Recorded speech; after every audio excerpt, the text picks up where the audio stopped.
I'd like to bring up Trace.Weaver, who is a senior sales executive with Storable. Trace, you want to tell us a little bit about yourself? Yeah, thank you.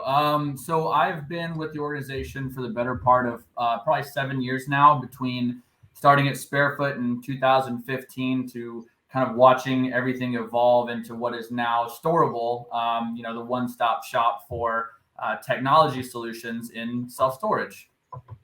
Fantastic. So today you're going to be showing us a demo and talking about how automation can help you do more. Yeah, exactly. Here, I can I'm go going ahead to and take share it my over. screen.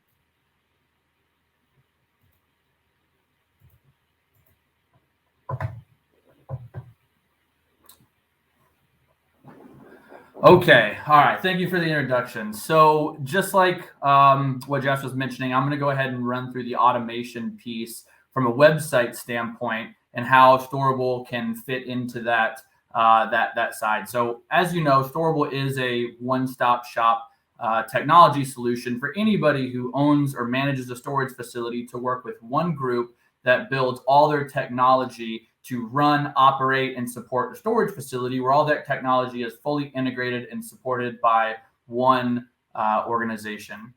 And so for today, I'm going to focus on the website side of things, and how to automate the tenant move-in, reservation, paying a bill, things of that sort. So on the storage side of our business, we build really robust technical websites specific for the self-storage industry. And so from not only from just a design standpoint can we get the type of website that you're looking for, but also from a content standpoint, we have a professional SEO team that writes all the custom content that goes on your website, which is ultimately going to be how the site ranks and shows up when someone does a simple search for storage on Google. And once someone lands on the web page, we need it to be really easy to find things like pricing and inventory. We understand that if a customer can't find pricing within the first 8 to 12 seconds of landing on a web page, they have a really high chance of bouncing and going back to Google. So we have a way to get the customer to the inventory page where, as you can see here, all the inventory is populating here directly on the site. This is coming in real time from the management software. So whether you're using SiteLink or StoreEdge, all the pricing will push through in real time from the software. You can see any type of discounts that are pushing through, any strike through pricing, any type of promotions that come through. So over to the right, you'll see different calls to action for the customer to take advantage of. First one you see is call today. Call today typically means that a unit group is full. So rather than not showing anything at all, you can still give the customer the ability to have a number for the facility to call in, maybe get on a wait list or inquire about another space. You also have the opportunity for a reservation. So if you're not comfortable leasing a unit online to a tenant, you do have the ability to allow for the reservation, where a customer can come in, input all their contact information. They're not quite ready to pay for the unit, but they can reserve it, which will send you all the contact information and tenant info to the management software. Or the real winner, in my opinion, is the move-in, where this customer is going to be able to do anything they normally would sitting at a storage facility right here on the website. So I clicked on move-in, and it's going to give me a specific space here. Over to the right, it's going to dial down on my pricing. So whether you run first of the month billing, which is what you see here, or anniversary billing, both SiteLink and StoreEdge can accommodate that. And in this example, you're seeing first of the month billing. So I see all my pricing, my availability, or my the cost breakdown.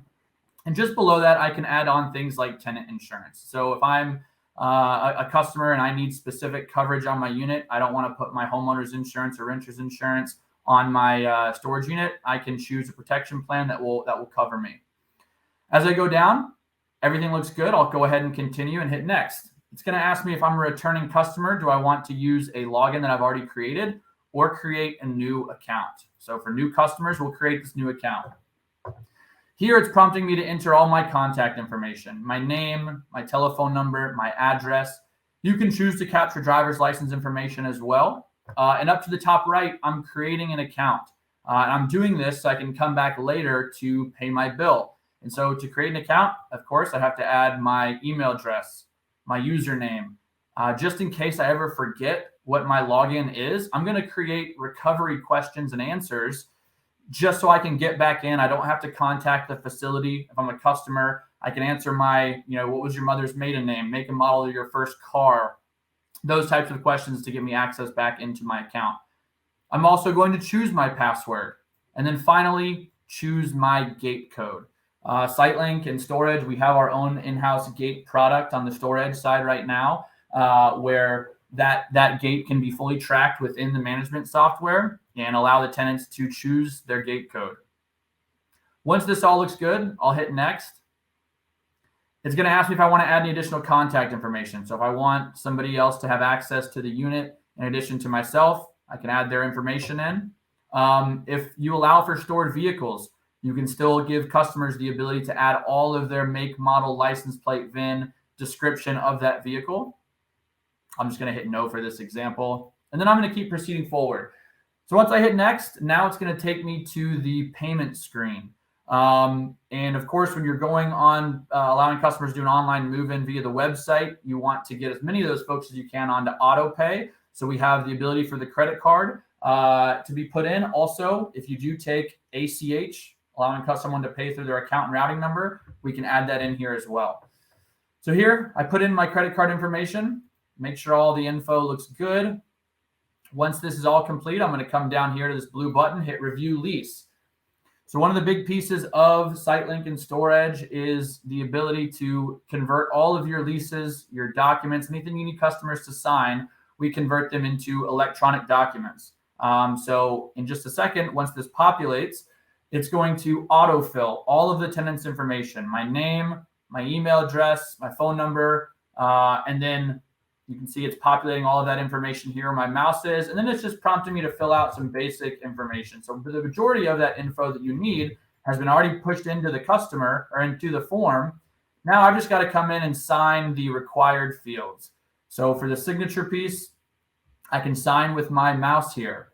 All of this is built with a mobile first mentality. So if a customer is doing this on their cell phone, which all of our websites are mobile capability, I'll be able to sign with my finger just as easy. So I input my signature here, input my signature here. Once all this looks good, I hit continue. I agree. Thank you for submitting the document.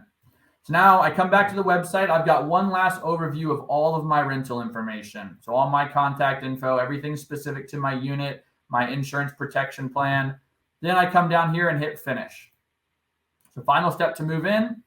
Once this has been completed, it'll take just a second to process. And as long as my payment goes through, this will solidify the move-in. And now I have a success confirmation message letting me know that my unit is ready for move-in.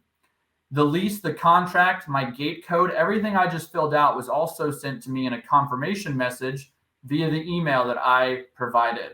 So the customers now received everything. They were able to go through the entire rental process directly on your website without having to actually talk to somebody. And they'll get instructions of how to exit or how to enter the facility and use their gate code. Now that I'm an existing customer and I've paid, I have full access to the payment portal where I can come to at any time throughout my tenure with you, and I can hit this blue button. I can choose to pay my bill. If I want to pay for the current month and upcoming months, I can get ahead of things. If I just simply need to view my rental, I can come into here and I can see what my gate code is, what my rate is, my billing cycle, my protection plan. I've got a documents option over here where I can see a map of the facility. So it'll show a map of the facility with my unit highlighted yellow. So I know once I get into the property where I can go as a customer to store all my belongings. Back on view rentals, I can see entire payment history where all the detailed charges that I've collected will dial out here. And if a tenant ever gets a late fee for whatever reason, it will show here as well. So all of this will be very detailed out in case they need it for reference. And the most important piece in my mind is account settings. So if your tenants ever get into a point where they need to, their credit card has expired, or they just need to update their billing method, they can actually simply log into your website, click on billing information. They'll be able to edit their current payment method, where if I just need to push out my expiration date a few months, I can do that. And they're not having to contact the facility to do this. They can do this all on their own, be completely self-sufficient from here, or they can even add a new payment method. So the net of all of this is we're really trying to enable the automation side of things, where making it really easy for someone to do a simple search for storage online, find your website, easily find all the pricing, the availability at your facility, and then successfully rent a unit, sign their lease and contract, choose their gate code, and even come back to pay their bill later on.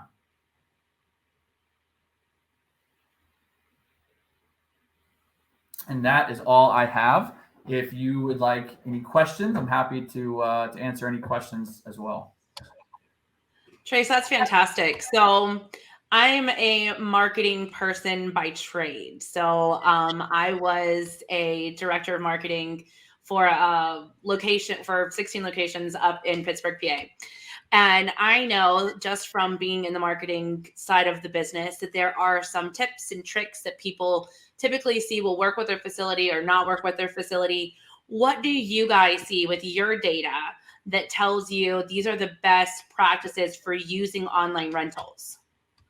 Well, I would say first and foremost is just having a website that's easy to navigate. You don't want to overcomplicate things by putting too much on the front page of that website. So you want things like pricing, pay now button, those things easy to find. In addition, at least at Storable, this is the only industry we're in is self-storage. So, as we build these websites, we have a really deep understanding of how to write the content that goes on the website in a way that not only hits on what's important to the Google algorithm, but also hits on the common keywords that are used to search for storage, which is huge, especially, if you're building a brand new facility. The biggest piece of that is making sure that you have a strong web presence. So yeah. Yeah, I think that especially since the pandemic, being able to have online rentals and to be able to really babysit that side of your business, because it is a living, breathing kind of construction, is so very, very, very important. From the side of things where people are actually online renting, they've gone through all the processes. Where is a pain point that owner operators can help make it as easy as possible? Does it come down to certain markets like to be able to add that insurance on, or maybe an admin fee on, and some markets don't? Or what do you guys see from your side of it? It's a good question. I would say really understanding your demographic and the types of customers that you're going to get, because if you're putting a facility up in a college town, it's a pretty good thing to think about to make sure that you do have something like a strong website that's easy to use, because if most of your customers are going to be younger clientele, those are going to be the folks that are going to want to use the website, want to have to be able to rent a unit without having to actually talk to somebody. That's why things like Amazon are so successful, is you can do things without necessarily having to talk to somebody. Or on the opposite side, if you've got an older demographic, maybe you are close to a retirement community, or just you have just an older clientele, making things just really simple from the instance where someone's not going to get lost going on your web page. So you really want to think about the demographic of your customer base and how what you're doing will affect those folks. Yeah, for sure. So I know that Google My Business is a huge thing that everybody talks about. Tommy Pug, we love Tommy, is constantly talking about Google My Business. And one of the things that I've seen, just again from the marketing side point, is that on Google My Business, you're capable of having an online product where you can say a 5x10, 5x15, and kind of list pricing and things along those lines. You can even do a price range. How often are you seeing that people are able to click directly from that product to be able to order online through your platform? Through our platform, I would say most folks have their websites completely tied into their Google My Business listing, because your Google My Business listing, is going to be how your customers know you, and your website is going to be how your customers know you. So if you can get it to where your Google My Business listing, one, is accurate, but also where the website tab on Google My Business, someone can click into that. It goes directly to the website, where then they can easily access a payment portal or renting online. I think that's going to be extremely important, because there are times that I talk to folks where their website is completely separate from their Google My Business listing, and it causes headaches and it confuses a lot of folks too. For sure, it does. So when somebody is getting ready to come on board with Storable, what does that look like from a pain point perspective? What are some of the things that they need to have ready for you guys, or what are the ways that you guys make it easiest? Yeah, so great question. From a new facility standpoint, it's extremely easy. At that point, we're just building out a website 4 to 6 months before a facility opens, so we can gain that online traction. And then from a software standpoint, you've got an empty facility, so you got a blank slate to work with. So that's probably the easier one. Whenever we're working with folks that are converting from an existing management software that's out there, the biggest things is one, understanding that there is going to be some change coming. You're going from one system that you're used to using to something that's going to be a little bit different. So just understanding that there's going to be some pain going through that conversion. But if you can really set yourself up in the beginning to understand SiteLink and StoreEdge and understand that the workflows, you're going to set yourself up for success out of the gates, because we do all the heavy lifting in terms of making sure your data gets moved from your existing software over into SiteLink or StoreEdge. From there, it's just really understanding, here's what I'm used to seeing every day in my existing software, to here's what it's going to look like within SiteLink or StoreEdge. Yeah, I think that's great. I've used SiteLink personally for many, many years and always loved it. Recently tried the StoreEdge platform and also fantastic. I think that you guys do a great job. Is there anything specifically that you would like our audience to be able to know from like an insider perspective? I would say, the biggest thing that with the way that, traditionally self-storage has fairly just been behind the times in terms of technology. And I feel like the past few years, we've really made a turn in terms of what's available out there from a technology standpoint to owners and operators. And so I would just say be aware of that. Storable is doing some really cool things over here with the products that we're innovating, the different brands that we're bringing all together. And we're really trying to bring that one-stop shop, all-in-one solution to the next level, because it just makes, from the folks that we're seeing coming into the industry, like that is what they really like, is that all-in-one solution where it's simple. Everything can be supported by one group, rather than, having, I guess, a lot of different integrations and a bunch of hands in the pot, if you will. Yeah, for sure. Well, thank you so much for your time today. Thank you for showing us the demo. I think when people get to lay their eyes on it for the first time and really understand like how that works, it definitely takes that veil of secrecy away where people are afraid of what they don't know. So thank you so much for spending the time with us today and being able to kind of lay that out as efficiently as you did. We really appreciate that. Yeah, I appreciate it, Jess. Thank you for having me. Absolutely. For anybody who is interested, there is a virtual booth where you can get in contact with Trace and the Storable team to learn more and see how they can help you. You can go to storable.com as well.